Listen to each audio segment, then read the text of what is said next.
Hi guys, good morning, happy Thursday. This is Sneak Preview Thursday, so I'm going to talk a little bit about Love and Decay and what you can expect from the series and give you just kind of an overall picture of what's to come. I'm kind of loving this sneak preview idea just because, um, sorry, morning voice, so it's not something that you get to hear from me often, or it wasn't before. Here we go.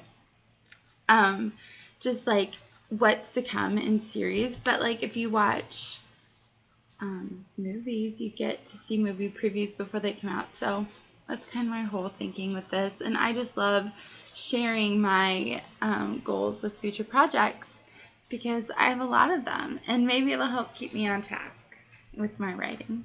Maybe, maybe not. So, anyways, Love and Decay, I've said this before. I'm writing 12 episodes per season, and it's going to be written like a TV show.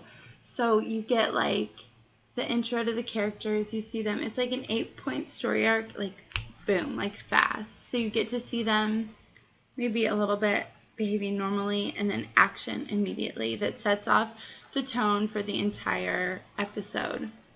And there's going to be some love and some, intimate moments, and there's going to be some growth. I'm all about that with my female characters.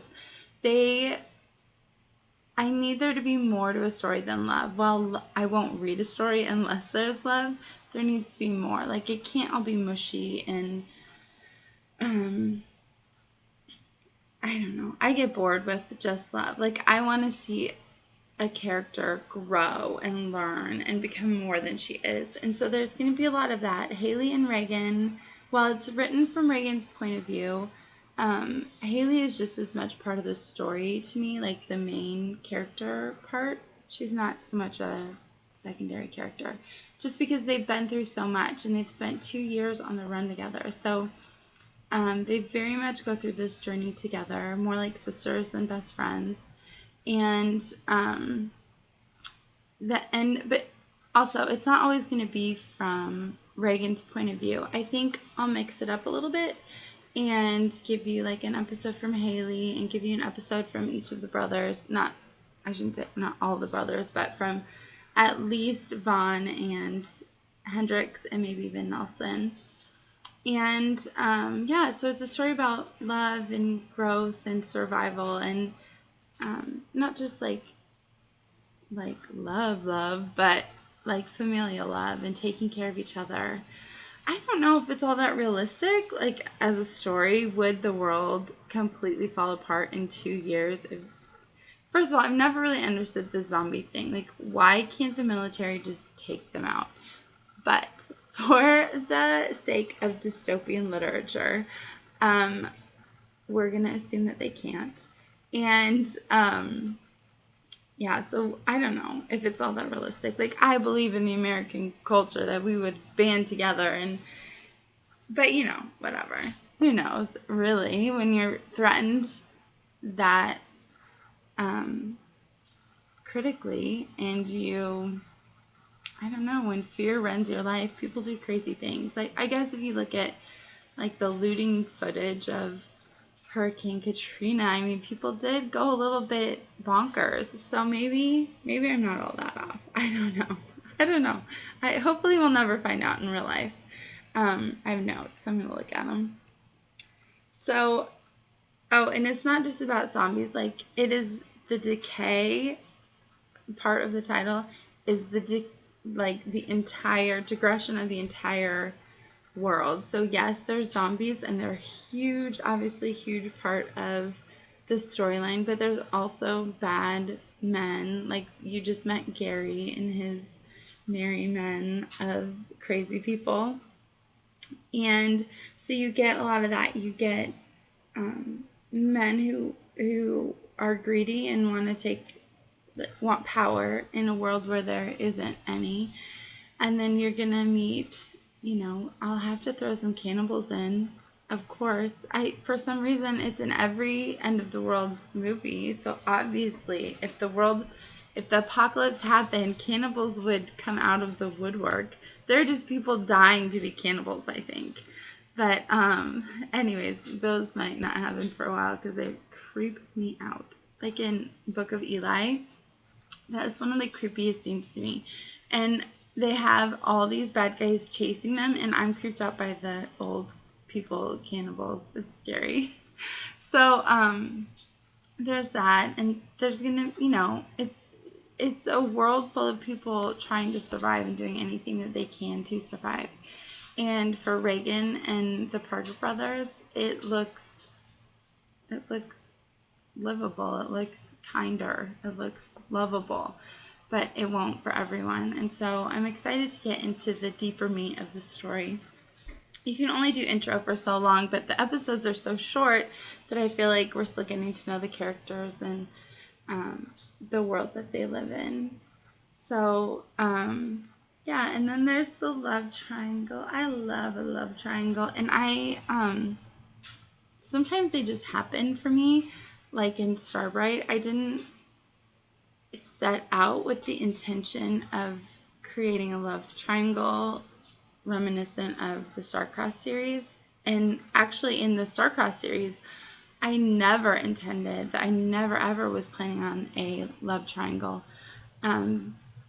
because I always knew that it was called the Starcross series, so I knew that it would be about Eden and Kieran.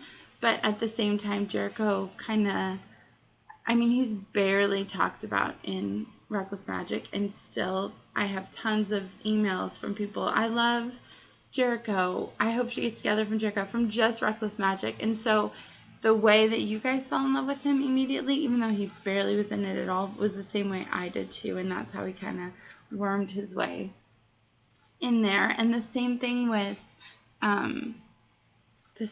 Starbright. I didn't intend for it to be this, like, really, I don't know how to say it, like, big love triangle. Like, that's almost bigger than even Starbright is almost worse than the Starcross series. But anyway, so the same thing with Love and Decay. I didn't set out with like, okay, there's going to be this big love triangle and Reagan's going to have to choose.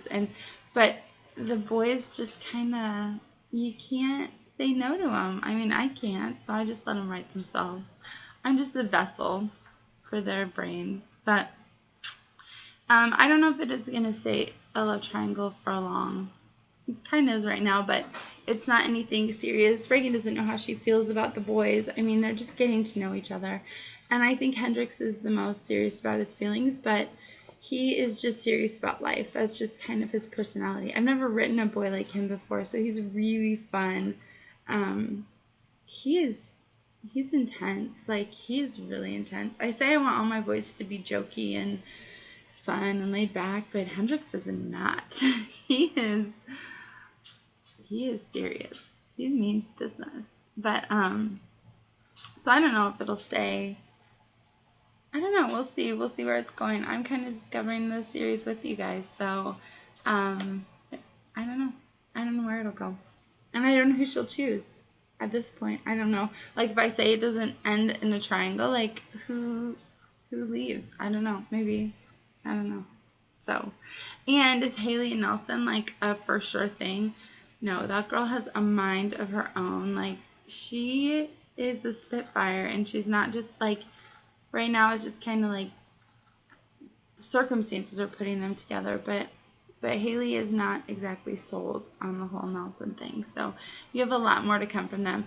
I don't think you guys are gonna get like we're not gonna be 4 episodes in and you guys are gonna get this sense of relief, like, oh, the couples are together, oh, they're kissing. No, I don't really write like that. So don't expect that. You know, I like to take my time, and I like the build up. I like the angst, and this is the end of the world. I think I said something from Reagan about Hendrix needs to go find someone else to repopulate the world with, and that's kind of what the girls are trying to avoid. Like, we don't want to get stuck with boys because of circumstances. We want to make sure that the feelings are real, that love is real. And so it takes a while for people to fall in love. Even at the end of the world, they got to get to know each other. And there's a lot of surprises and secrets yet to be revealed. The Parker brothers are still a bit of a mystery, and so they have to claw their way in there and figure out what's the deal, what's going on. But I will say that I'm gonna try really hard not to do very many cliffhangers. I know that can be frustrating in series, and even though these have shorter release dates, to me, 20,000 words would be so annoying if it ended at a cliffhanger. And I can't say that for certain because, like, I don't feel very in control of my writing process to begin with. But I don't want the season at least to end on a cliffhanger. I want there to be some resolution, even though I think the drama will kind of be ongoing throughout the, like, they have goals or whatever, but it's going to take them a while to get there, obviously. And so at the end of the season, they're going to have resolution of some kind, but it won't be like you'll want to come back the next season to see what happens. Does that make sense? So it won't be a cliffhanger, but not everything will be neatly tied in a bow either. So, like the Vampire Diaries, that's like I say that because that's one of the only shows I watch, and I didn't even watch last season. That and Justified are the only two shows I watch. I'm yawning again. Sorry, guys. It must be from me talking your ears off. But so anyways, I hate the way the Vampire Diaries ends. Like, I hate it. I'm always like, what? What happens? When do I have to wait to see what happens? I mean, it's stressful. So I don't want that. Even though my breaks won't be like entire months long, but maybe they will. We'll see. Oh, and I know a lot of you are worried about people dying that you're falling in love with, and sorry that you have to worry about that. But it's not like I can tell you that nobody's gonna die. They live at the end of the world. I don't know, like, I don't know who it would be. Like, I don't have anyone in mind, but something might happen, and I will be just as heartbroken as you will be. Trust me. These people are like my children and my best friends and my like soulmates all rolled into one, and I just like keep them close. And I hate when characters die. Like, prime example, the Vampire Diaries. When I started watching that with my sister-in-law, and we were like, what is happening? Every episode somebody dies, like somebody you care about. Like, Vicky died, then Carolyn died, but I mean, she came back. And then Lexi died, and Tyler's uncle died, and then the aunt died. I was like, oh my gosh, stop killing people off. You are breaking my heart. And then Klaus was in the coffin, and I think he became Tyler. What happened to Tyler? I mean, there's just a lot of dying, and I'm not okay with that. I get too emotionally involved. So I don't think it'll be like that. But will nobody die?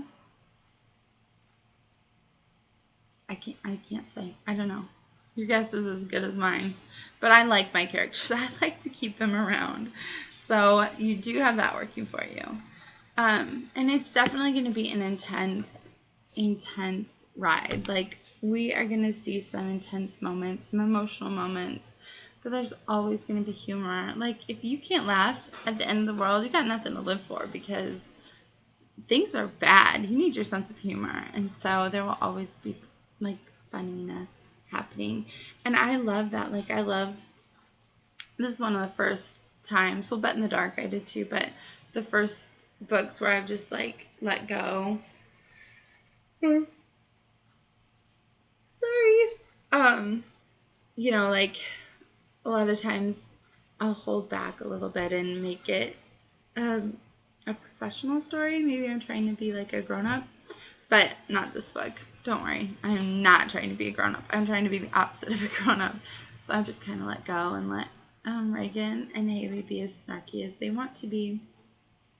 I love my snarky girls. So, and then there is gonna be some steamy moments. This is NA. Like, if you are confused, this is NA.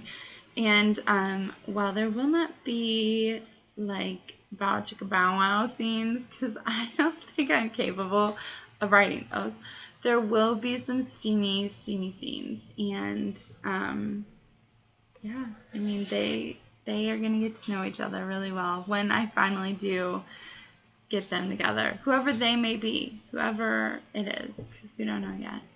So, and then this is primarily a love story, like Love and Decay. That's exactly what it is. It is all about love and it is all about decay. And I don't want to get caught up in the grossness of zombies because they are totally gross. And I could really talk for pages and pages about how bad they smell and look and how disgusted they are. But it's also a love story, and so you're gonna see a lot of love, and we're gonna have fun with it. It's just gonna be fun.